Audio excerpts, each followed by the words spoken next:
Australia is in shock after a deadly attack in Bondi Beach, Sydney.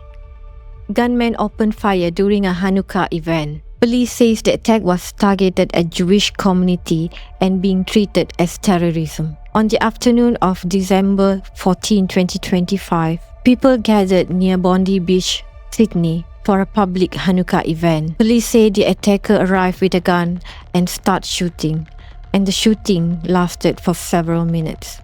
People run for their life, and emergency calls come in all directions. Parents and children tried to hide. Within minutes, police and ambulance arrived at the scene, and the area was closed and declared as active crime scene. So far, 15 people were killed and dozens were injured.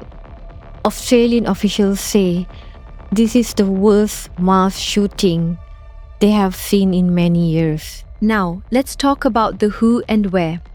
A massive wave of reports originating from India immediately blamed a Pakistani national.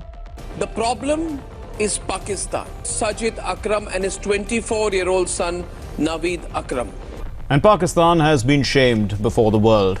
All the major terrorist activity across the world seems to have a Pakistani link. But immigration records tell a completely different story.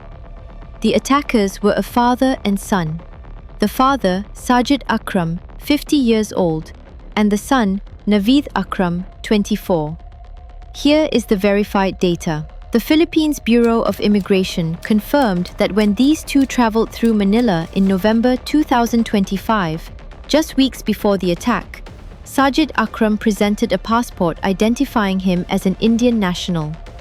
His son, Naveed, was born in Australia and holds Australian citizenship. The father was shot dead at the scene, and the son survived, but in a critical condition as per the report. Investigators say the attack appears to be influenced by Islamic State ideology. Police say they found extremist material during the investigation. They're also looking at suspects' recent travel to Philippines and the area that are linked to past militant activities. Now an important warning. When attackers were from migrant background, the entire community faced the blame. This attack may increase racist and revenge attack towards the Indian community, especially at a time when hate incidents already arising across the world. It is time to ask a very serious question.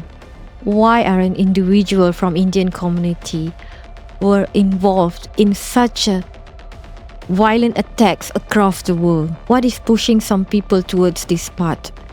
These are the questions that cannot be ignored anymore. Australia mourning their victims and asking a very painful question. Why are Indians involved? This is your host Sheila, and thank you for watching Hood Republic.